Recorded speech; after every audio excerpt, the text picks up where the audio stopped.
Bonjour à tous, je vous retrouve aujourd'hui pour la traditionnelle vidéo des livres et films de la semaine. Donc j'espère que je vais réussir à la poster parce que je viens de réaliser qu'en fait donc aujourd'hui on est lundi le 23 décembre au moment où je tourne et je comptais la mettre en ligne demain, sauf que demain on est le 24 décembre donc je ne sais pas si la médiathèque sera ouverte et si je peux pas aller à la médiathèque je peux pas transférer ma vidéo vu que j'ai pas internet chez moi. Donc bon, j'espère que je vais y arriver quand même. Donc voilà pour cette semaine et la semaine prochaine je ferai une autre vidéo des livres et films et je ferai aussi mon bilan de l'année 2013 pour vous parler des livres et films que j'ai le plus aimé pendant cette année et voilà, ça me permettra aussi de vous montrer des choses dont je vous ai pas parlé encore puisque ma chaîne date de la fin juin si je ne me trompe pas. Donc tout ce que j'ai lu avant ce mois de juin, je vous en avais pas parlé donc du coup pendant le bilan je pourrais le faire. Voilà, donc comme d'habitude, il y a mon chat qui me casse les pieds, qui me griffe, qui me saute dessus, qui tire sur mes vêtements. Donc si je fais des mouvements un peu bizarres comme ça, c'est normal. Et donc je commence par les livres comme d'habitude. Donc la semaine dernière, je venais tout juste de commencer Serial Killer de Stéphane Bourgoin. Alors la lumière est pas terrible aujourd'hui, j'espère qu'on va bien voir quand même. Donc voilà, un essai sur les tueurs en série que j'ai terminé hier. J'ai pas lu très très vite, en fait en ce moment je suis un peu fatiguée donc je lis assez doucement. Mais ça a été une bonne lecture très intéressante. C'est relativement court, ça fait moins de 300 pages, sachant que même à la fin il y a toute une partie en fait qui est consacrée à une bibliographie. Donc ça fait pas vraiment partie de l'essai quoi, c'est juste des listes d'ouvrages qu'on peut consulter si on veut. Donc si vous voulez, il y a en gros trois grandes parties dans cet essai, si je ne me trompe pas. Bon là je retrouve pas de sommaire évidemment, mais au début on nous parle en fait du phénomène des serial killers en général. Donc qu'est-ce qu'un serial killer, différence entre le serial killer et les autres types de criminels, différence entre le tueur organisé et le tueur désorganisé. Voilà des notions un petit peu de base comme ça pour présenter le sujet. Ça nous parle aussi très succinctement des techniques d'investigation de la police et notamment du FBI avec tout ce qui est programme VCAP par exemple. Donc VCAP c'est un acronyme en anglais, je ne sais plus quels sont les mots exacts mais en gros c'est un programme qui sert à rechercher les meurtres en série en faisant des recoupements entre les enquêtes de tous les États en fait aux États-Unis. Donc le livre est exclusivement centré sur les tueurs en série américains, ça parle pas du tout des tueurs européens ou asiatiques ou autres. Euh, donc voilà, l'histoire avec le FBI et le VCAP, c'est par rapport au fait d'aider les polices des différents États des États-Unis à recouper leur travail, puisque l'une de leurs difficultés quand ils cherchent des tueurs en série, c'est que les différentes antennes de police ne communiquent pas forcément beaucoup entre elles. Donc voilà, il y a une petite explication sur ça. Après, comme je vous le disais, c'est assez rapide parce que c'est un livre court, donc ça ne nous fait pas l'histoire du FBI de long en large, voilà. Mais voilà, la première partie reprend un petit peu les bases comme ça. Ensuite, dans la deuxième partie, on a beaucoup de cas particuliers de certains tueurs en série célèbres. Donc là, c'est présenté de plusieurs manières différentes. Donc parfois, on a des explications de Stéphane Bourgoin qui nous explique des choses, quoi.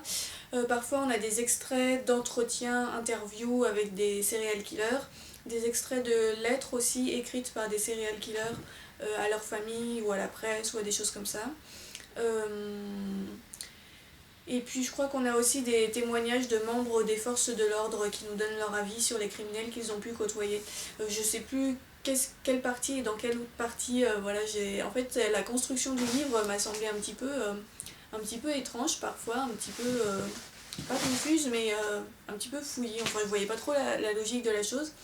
Mais voilà, là on a une grosse partie au milieu du livre où on nous parle de plusieurs tueurs en série en particulier. Et moi j'ai été notamment très intéressée par la partie sur Ed Kemper.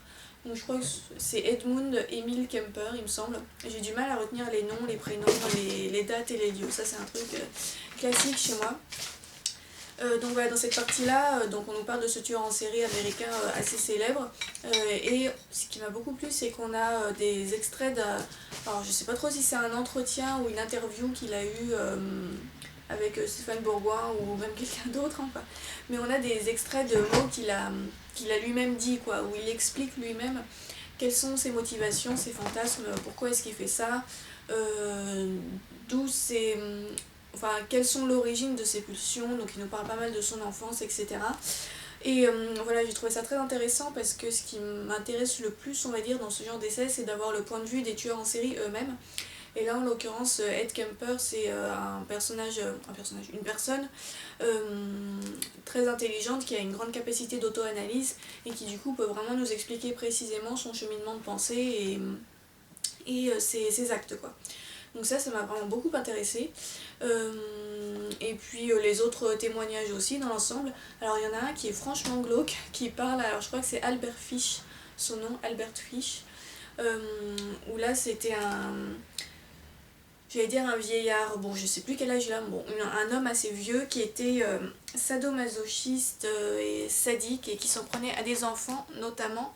Et alors là c'est assez glauque pour le coup parce qu'on a des extraits de lettres qu'il a écrites et le mec il part dans des délires absolument incroyables. Donc c'est vrai que ça c'était un peu spécial, j'en suis ressortie assez perplexe. Excusez-moi, je bouge un petit peu, hop. Je suis ressortie assez perplexe de cette partie-là, mais c'était intéressant aussi finalement. Voilà, et puis sinon on a une autre partie aussi, on a le point de vue de psychiatres, donc des psychiatres américains célèbres qui ont beaucoup travaillé avec les criminels et qui nous donnent leur point de vue sur ce qu'est un tueur en série et la façon dont il fonctionne à travers des entretiens qu'ils ont eus avec Stéphane Bourgoin en fait et qui ont été un petit peu recoupés dans le livre. Voilà, et puis je crois que j'oublie rien. Voilà, en gros on a tout ça dans cet essai. Donc c'est vraiment intéressant, c'est à la fois assez court, assez concis et puis quand même bien complet je trouve. Donc c'est vraiment un bon ouvrage de vulgarisation et voilà, j'ai trouvé les informations que je cherchais et je lirai sans doute d'autres livres de Stéphane Bourgoin. Voilà donc pour ma lecture terminée. Et donc concernant ma lecture en cours, la semaine dernière j'avais dit que je pensais éventuellement commencer Danse avec les loups. Finalement j'ai changé d'avis en fait, j'ai eu envie de lire autre chose puisque comme je vous le disais je suis un peu fatiguée en ce moment. Et donc du coup Danse avec les loups, ça a l'air d'être un livre assez dense. Danse avec les loups, danse. Voilà, mauvais jeu de mots du jour.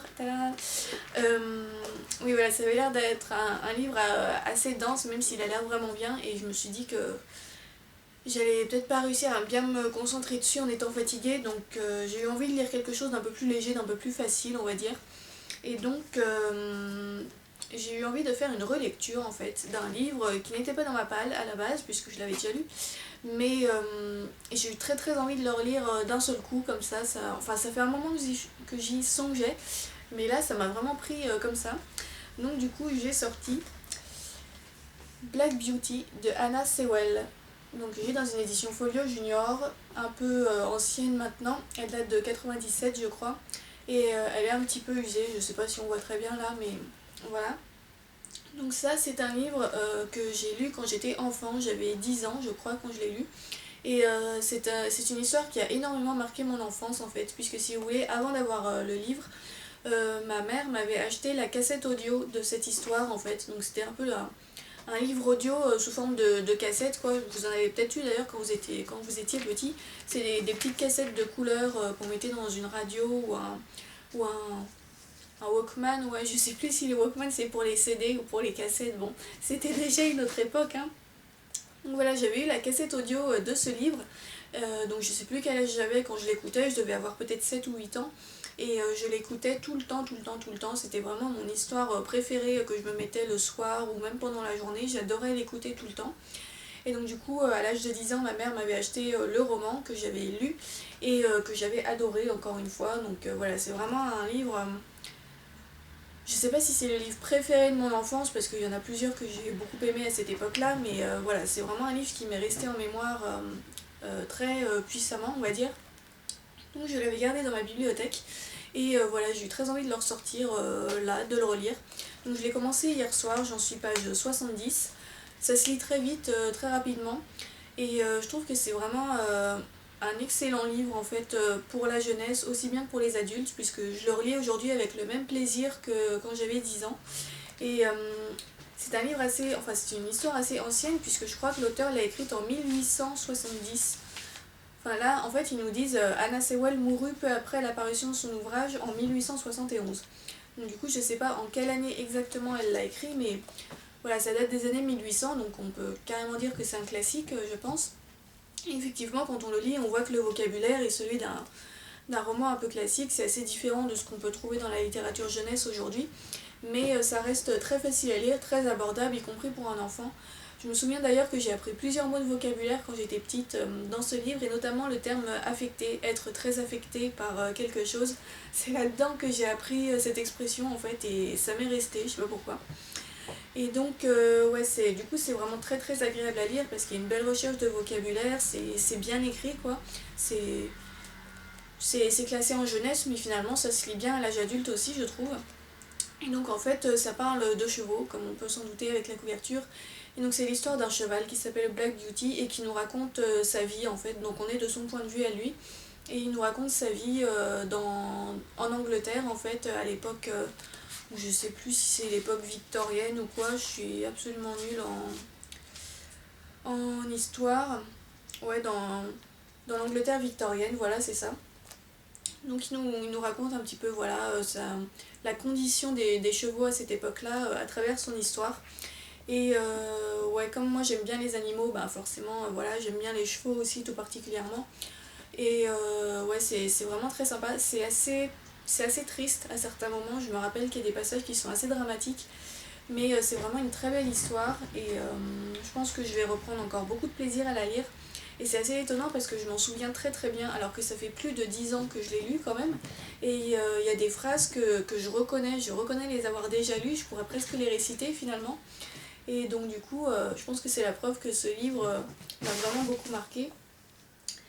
Et voilà, donc pour ma lecture en cours. Concernant ce que je lirai après, je ne sais pas du tout, parce que comme vous le voyez, là en ce moment, je fais des choix assez impulsifs dans mes lectures, donc j'ai pas sorti de livre parce que voilà, je savais pas trop ce que j'aurais envie de lire ensuite.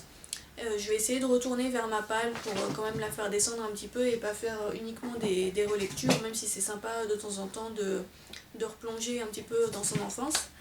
Et donc bah, du coup je vais passer au film. Alors cette semaine je ne suis pas allée au cinéma parce qu'il n'y avait pas grand chose qui m'intéressait à l'affiche ou alors je l'avais déjà vu. Et j'ai pas regardé de films de fiction, en fait j'ai regardé juste 2 documentaires qui font partie de ceux que je vous avais présentés dans mes acquisitions la dernière fois.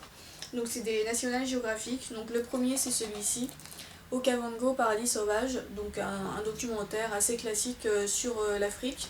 Alors il y a une lionne sur la couverture, mais finalement ça parle, enfin la couverture, la jaquette, mais finalement ça parle pas tellement des lions en fait, c'est surtout centré sur les lycaons. Alors ça je m'y attendais pas trop parce que c'est présenté comme un documentaire assez général sur la vie sauvage en Okavango, mais il y a beaucoup de passages sur les lycaons. Donc bon voilà, pourquoi pas. Après ce qui m'a un petit peu déçu c'est qu'il n'y avait pas énormément de félins. Moi les félins c'est mon grand truc, donc là on n'en voyait pas beaucoup. Mais bon après c'était quand même intéressant, voilà, ça parle de pas mal d'animaux en général. Et puis c'était sympa à regarder. Voilà, et le deuxième que j'ai vu c'est Tueur à grande vitesse, donc dans la série des aventures de Bradibar. Donc ça je vous disais dans ma vidéo acquisition que je savais pas trop si j'allais l'aimer parce que je savais pas si j'allais accrocher avec le personnage de Bradibar. Donc finalement c'est assez bien passé. Donc là en fait c'est donc Bradibar en gros c'est un type spécialiste des reptiles qui à chaque fois part dans différents pays pour filmer des reptiles, souvent des reptiles dangereux, et faire ça façon un peu aventure, explorateur, tout en expliquant des choses sur la biologie des animaux quoi. Je sais pas si ça se dit la biologie des animaux, mais bon, voilà. Et donc, ouais, finalement c'est assez bien passé. Alors le personnage en lui-même, je vous avoue que je suis quand même pas hyper fan parce que des fois il me fait un peu penser à un rigolo quoi. Enfin il est un peu, je sais pas comment dire, il fait un peu le comique pendant les reportages, il a des réactions super disproportionnées. Dès qu'il y a un animal qui bouge, il est là, ah. Donc c'est un peu bizarre je trouve. Puis je sais pas, je trouve qu'il faisait pas hyper professionnel en fait, mais cependant il y avait pas mal d'explications assez intéressantes quand même. Donc là c'est centré en fait sur les prédateurs qui chassent en embuscade, et il veut en fait mesurer la vitesse de leurs attaques et voilà des choses par rapport à ça, le temps de réaction, etc. et c'est notamment centré sur les serpents et les crocodiles. Donc voilà, on a pas mal d'explications sur ces animaux-là, la façon dont ils attaquent, avec beaucoup de scènes au ralenti, etc. pour bien voir leurs mouvements et tout ça. Donc c'était assez intéressant, j'ai bien aimé ce reportage, même si le personnage de Brady Barr en lui-même m'a pas plus convaincu que ça. N'empêche, il y avait une scène qui était vachement drôle en fait.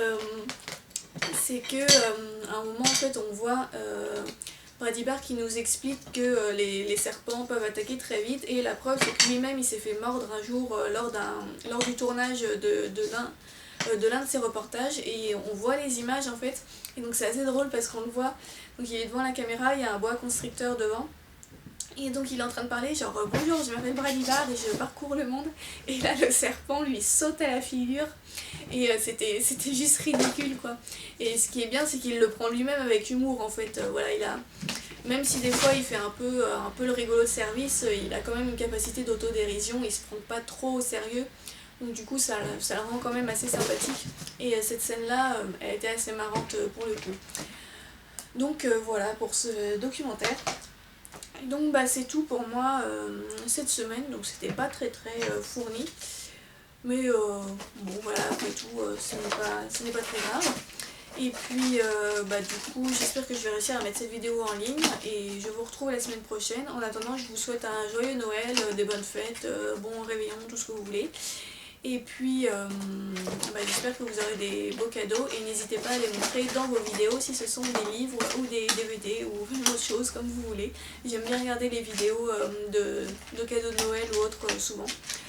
Donc voilà, bonne fête encore une fois, et à la semaine prochaine.